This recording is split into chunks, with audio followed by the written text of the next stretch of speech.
What's up? It's Latto, Big Latto, and welcome to my episode of Civil TV in my neighborhood. Calling myself Queen of the South is just like, it's a statement, I ain't gonna lie. At 21 years old, to have like a title like that, that's a statement for sure. But I am my city, like I am South. I'm as South as it gets.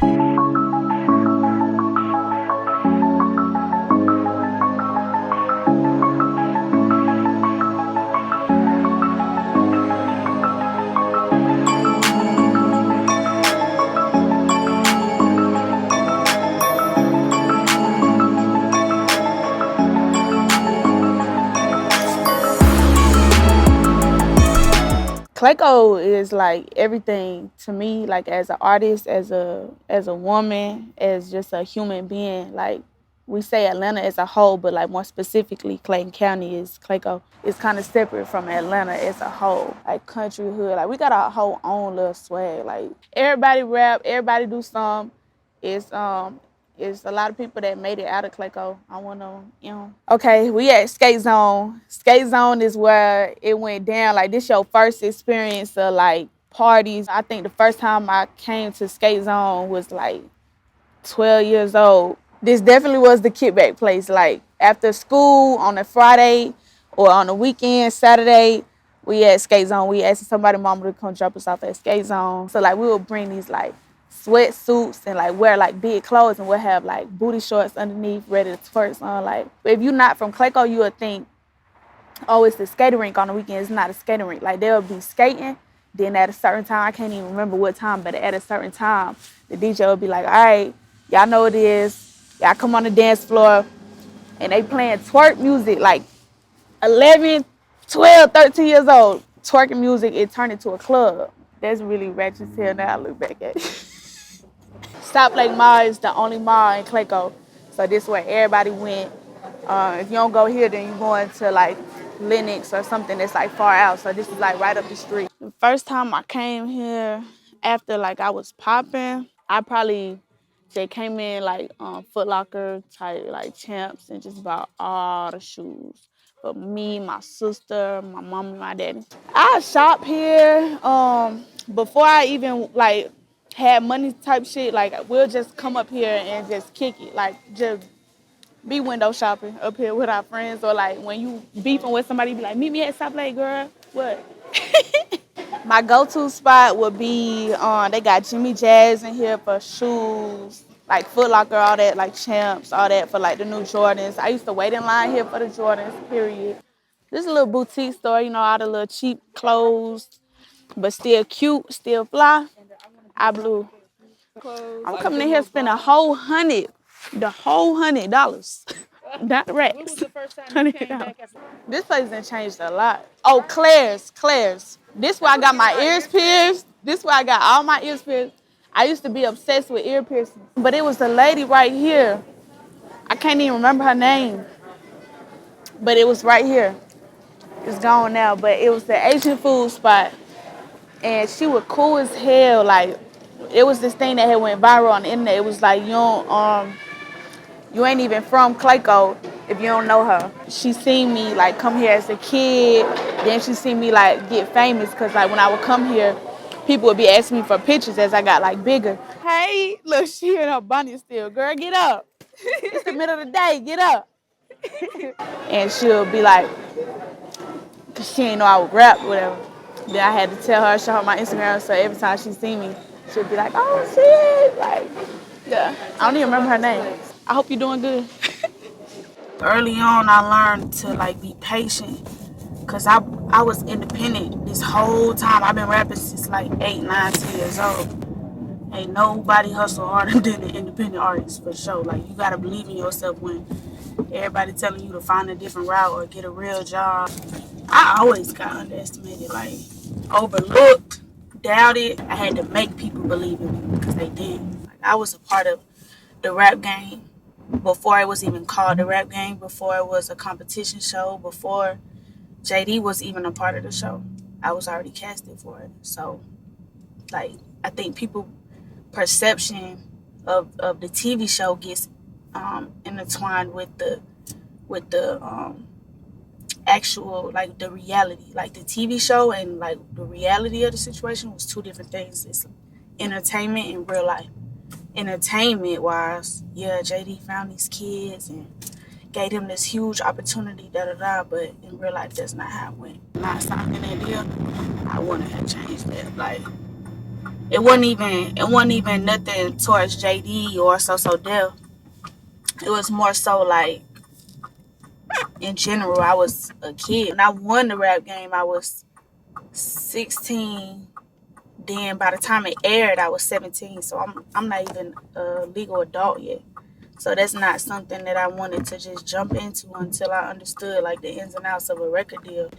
But I will say this, like I got less animosity for JD now that I'm grown, and I just see like that's just how the industry go. So people be wanting me to, kiss the ground somebody walk on when that wasn't even the situation. Like I did. I got myself to where I'm at.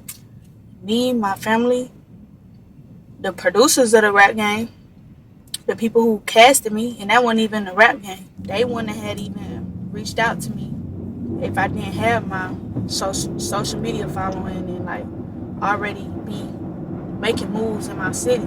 They wouldn't have reached out. So like God gave me my talent, then me and my family, we worked that talent. That's who I credit. Everything about me, I always credit my city in my interviews. Album titles: Queen of the South extended version. My biggest song to date is Bitch from the South. Recording Queen of the South was like I had to like get in this mode because for one, I recorded this project during the pandemic. I had just signed to RCA in December of last year, but we kept it on the low so that we could just have like a crazy 2020. So we didn't announce it till March, and we spent January, February, March just coming up with this like big rollout plan. And boom, pandemic hit for real in April. So I didn't even get to like live that whole rollout plan that we spent 3 months coming up with, you know what I'm saying? And recording and all that. But that's flexibility. Like I had to just be mobile and get creative. So like for instance, I remember I finished the project in LA and one of my A&Rs was like super scared to be in the room. So he was in a whole nother room and we was on Zoom, like talking about like choosing the songs and like them like giving me the input while I'm recording. Like stuff like that, or like shooting music videos. Only a certain amount of people can be on set. You gotta wear masks. Like on set of Muop, the police had came and shit like that. So, but they ain't shut it down because we had our masks on. The anticipation for the project was like pressure because it's basically like, all right, the ball in your court, you gonna dunk or you gonna brick. But I feel like I dunk. You know what I'm saying? I was a AB honor roll student. Like I ain't played about school. Like I never woke up and like I ain't want to go to school. Nah, I love school, and my parents ain't played it either. Like I'll be here. I would have to like get checked out of school sometime to go do shows. But like all my teachers, my principal, everybody already knew what was up, and they supported it for the most part. This like when I for real started rapping for real. Like I started rapping in 5th grade, but like doing shows and like performing at the pep rallies, like at all the schools in Clayton County stuff. This is like that started in middle school. I went to the games, but I ain't do no sports. I ain't never played no sports in school. I ain't played no sports, but I went to all the games. I be performing at the games. My favorite teacher at Rex though was Miss Mitchell. She taught science though, but I used to think that lady was crazy. But she would be like, when y'all get older, y'all gonna understand, and now I understand. When we did the rap game, I was starting my junior year, and then we lived in the house, so we had to do online homeschool. So I did 2 years, freshman and sophomore at Lovejoy, then junior and senior at online. So I graduated online. I ain't go to prom. I ain't walk, none of that. But it's all worth it. Like they think because you want to rap or whatever that you don't gotta be smart. Like fuck school, da da da. I don't be pushing that agenda. If you listen to my music and stuff like that, like I feel like no matter what you're doing, like you gotta be smart and educated on that. Like a rapper, okay, look, all that language arts and stuff. I apply that in my raps, the metaphors, the similes, the punchlines, all that I learned in language arts, and then just math. You gotta manage your money, or you're gonna waste a lot of money paying people to manage your money. You know what I'm saying? So high school dropout, goddamn, fuck school. Nah, I love school, and I feel like whatever you do, like, you need to pay attention to school to be successful at it. My assistant was like, Nikki just tweeted your name. She was like, you her baby, she love you. I'm like, bro, stop playing. Like, I'm driving, don't play with my emotions like that, because she know, like, my love for Nikki crazy.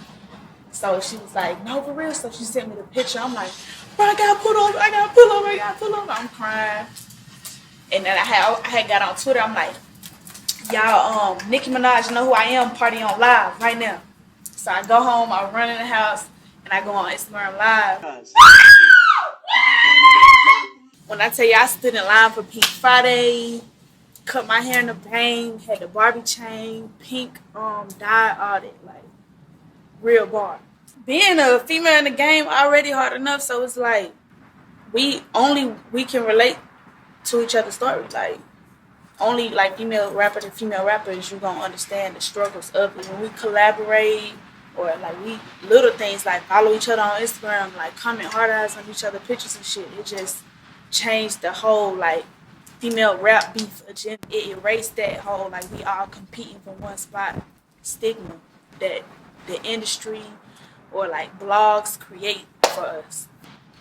If I could go back and tell my younger self, I'd be like, girl, put on that seatbelt, cause this gonna be a ride, a show. Like, I remember my daddy, when I told him I want to rap, like, he had pulled me aside and was like, all right, you know what I'm saying? Like, if you really want to do it, like, he trying to have this serious talk with me. And I'm like, yeah, of course I want to do it. Like, I want to get my hair done, my nails done, and shoot videos. Duh. Like, who don't? Girl, it's way more than that. Look, this is my golden year. I got 2020 tatted on me, for real. I got 2020 tatted on me. Roman numerals. 2020 was crazy, so like I don't even know what the hell 2021 gonna be like. I just be like, I work hard and I pray harder. That's my secret formula. Period. I want my legacy to be like, whatever you put your mind to, you can do it. You just gotta work hard and be consistent. Because if I would have gave up, shoot, if you rapping from 8 years old and you don't sign your first deal till 21, that's a lot of opportunity to give up. But I stayed consistent and persistent, and shit. Now I'm pulling up to my middle school and that motherfucker being tight.